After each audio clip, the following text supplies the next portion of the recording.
The death of my father came faster than I expected.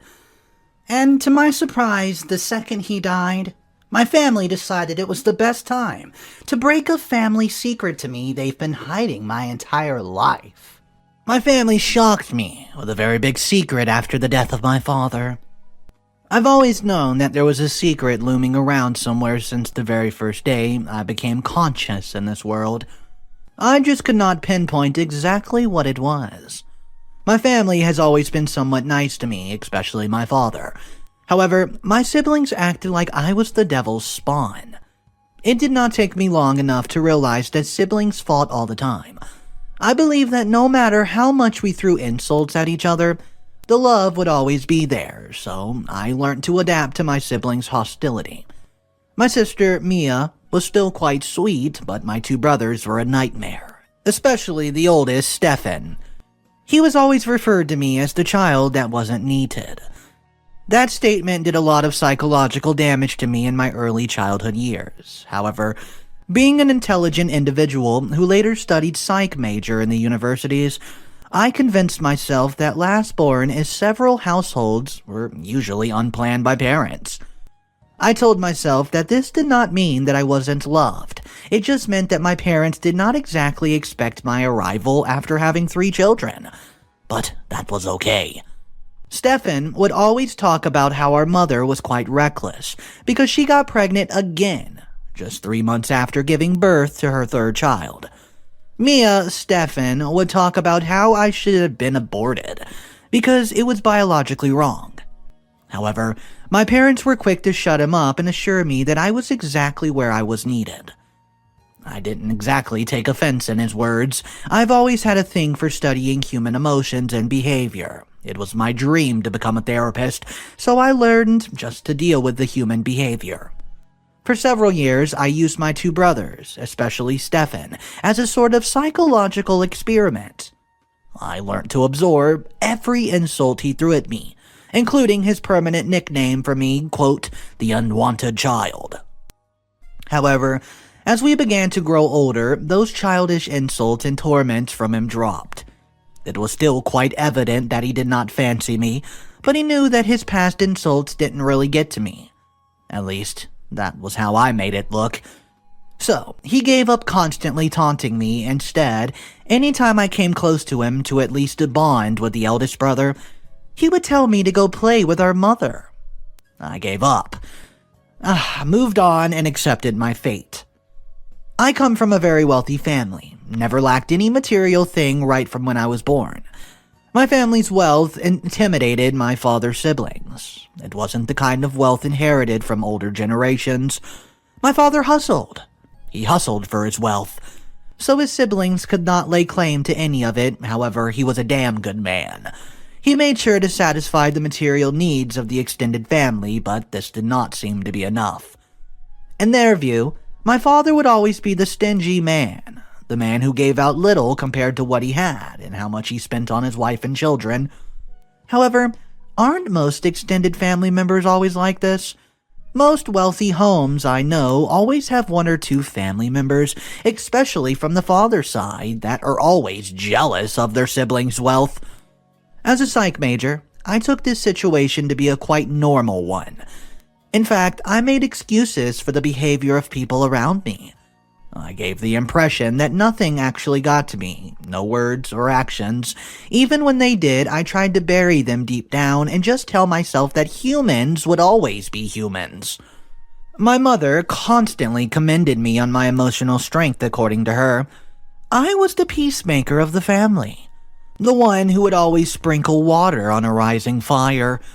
My mother was always there to assure me of how I was loved in the family. I could say that she kind of was the reason I felt so mentally and emotionally stable, and not because of the psychological classes. My personal life seemed to be going perfectly well.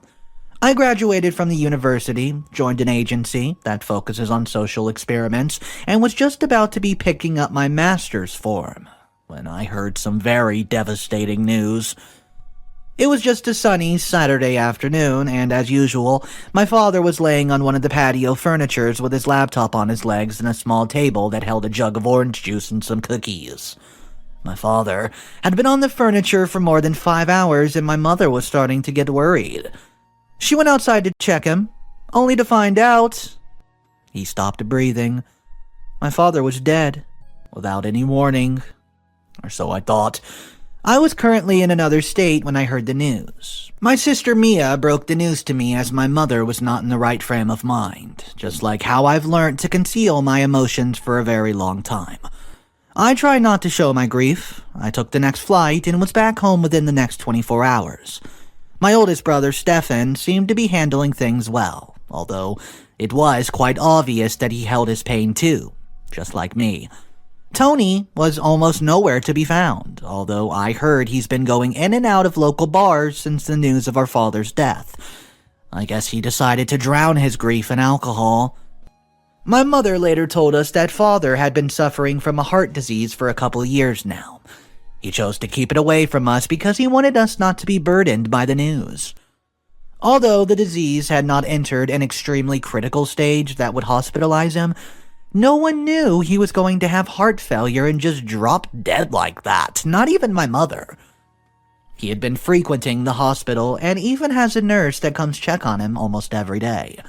But we were still shocked how only Mom knew about it. I was disappointed in myself. I claimed to study psychology, yet I could not detect that there was something wrong with my father. The funeral ceremony was done quickly. My father was buried within 48 hours after his death, and a week later, we're making steps to settle back into our normal lives. However, there was one issue that needed to be sorted out, and that was that splitting of our family's wealth. My father had already written a will years ago, but then we were not exactly bothered how the wealth was going to be shared, because obviously Stefan was going to make sure every family member was settled, or so I thought. The day we all sat as a family in the living room to discuss how the wealth was going to be shared was the day I discovered a very shocking news. I am the fruit of adultery. My brother Stefan had never been on my side for once, so I tried not to take it personally when he started talking about the wealth distribution, but failed to include my name in any of that process. I did not pay any attention to that, knowing that I obviously could not be cheated. In fact, I was on my phone until I heard the words, "Let her go meet her father for her own wealth." I paused, confused and unaware of what spurred that sort of response. My eyes drifted towards that of my mother, and then she told me not to pay any attention to what Stefan was saying. However, it was impossible not to find out why he said what he said. Stefan had always been taunting me, but never had he said I wasn't my father's child. Apparently, what led to that response was when my mother and Mia asked why he did not talk about their properties that would be allocated to me. He looked my mother in the eyes and told her to take me to my father. I had to ask my mother what was going on, but she kept drifting her eyes away from mine. Eventually, she left the living room and retired to her room. I was left alone with Stefan and Tony. Mia has escorted mother to her room. "What's going on?" I directed the question to Tony. He told me that he definitely was not the best person to answer that question and I should ask my mother myself.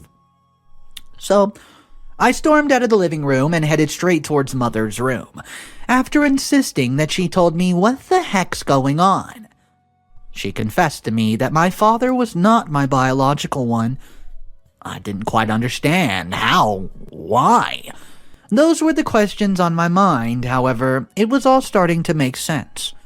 I'd always provided an excuse to Stefan's behavior on why he treated me differently. I always had this feeling that there was this big old secret everyone except me knew about, so what was it? It was this. Mia entered the room. She heard my loud and angry voice, and the look on her face showed that she knew about it. "Does everyone know about this?" I asked Mia. "Yes," she calmly replied. She told me that everyone had known about it for a very long time. However, I needed more answers. The dots were not connecting, and I needed to know who my father was. I needed to know why my mother cheated. As a psych major, I've been taught not to immediately act out on my emotions. However, when my mother moved her lips just to tell me that she was sexually abused by her former boss, I just could not control my tears. I was the product of sexual assault. My mother, well, she was the victim. Apparently, she was the victim just 3 months after having her third child by her former boss. He called her one evening that there was a work emergency that needed to be settled. My mother complained that she was still on maternity leave and would resume with her third-born clocked 5 months. But he said she was the only one that could handle the current situation. The whole story seems a bit blurry, but then my mother was tricked and sexually abused by her boss, who had been lusting over her for several years.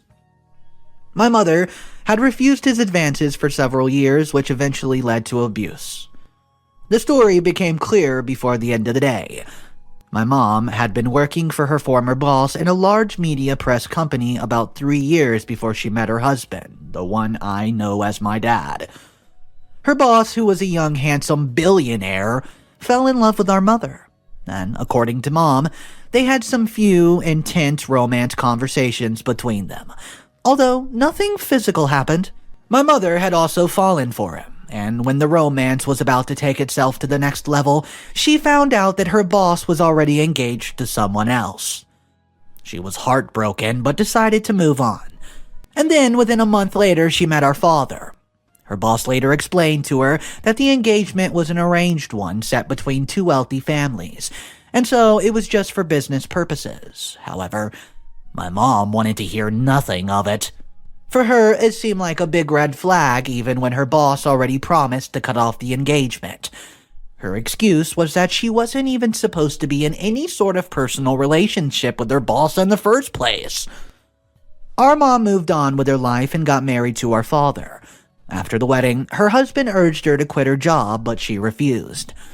According to her, she wasn't the kind of woman who wished to be a housewife, and she wasn't going to quit her job just because her husband was wealthy.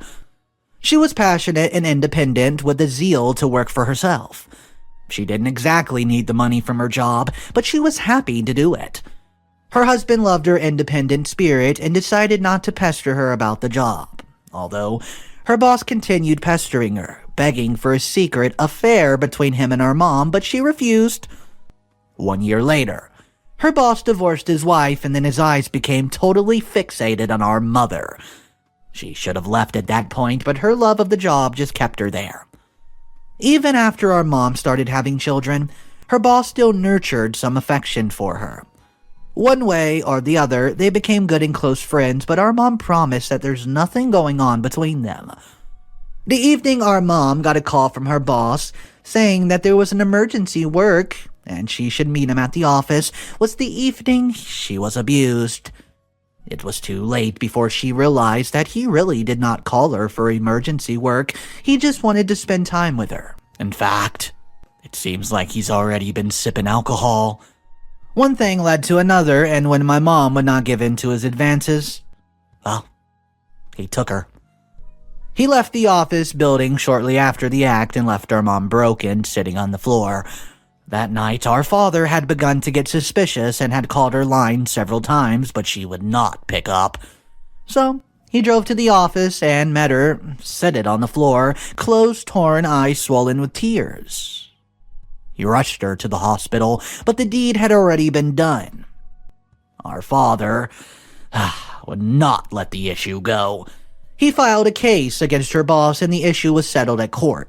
However, her boss was given 3 months house arrest. Our father did not see that as justice. He wanted our mom's boss to rot in prison. About 3 weeks later, Mom found out she was pregnant. I was the product of abuse, the flower of adultery. However, she would not abort me because our family was Catholic. It was against the rules. Our father was heartbroken, but did not put the blame on her. He decided to raise me as his own and never treated me any different. Well, except Stefan and Tony. Stefan was just some years at the time when my mother got abused, but he overheard our parents discussing the act one particular day when he was just 9 years old. Our mother later found out that he knew about it and told him to keep it a secret, but Stefan told Tony as the years passed, and one way or the other, Mia got to know about it eventually. Everyone in the family knew about it except for me. For several years, they just kept it away from me. I asked to see my biological father that night. I wanted to know what became of him. I wanted to give him a piece of my mind when I asked about him. Mom told me he was still alive, although crippled. Yeah, crippled. Her boss, who happened to be my biological father, got into a fatal accident 2 months before I was born. It almost cost his life, but it took away his legs, and my mom told me that no one really liked to talk about it, but the accident was a setup by her husband. The 3-month house arrest that my mom's boss was given did not go as planned. One way or the other, her boss paid his way out of the sentence and went scotch-free. Her husband became so restless and angry that he found a way to compromise her boss's car before it hit the road. He employed some skilled men to tamper with the engineering of the vehicle, and then shortly after that car left the compound with her boss driving it, he got into an accident, losing legs. No one, and I mean no one, chose to talk about or confront her husband about it. It seemed like somehow many people found out about it but chose just to keep quiet. Even her boss, who is my biological dad, suspected it but chose not to act on it or report it to the authorities. It was his way of accepting karma, of yielding to his fate. Few weeks after I got to know who my biological father was, I went to his home.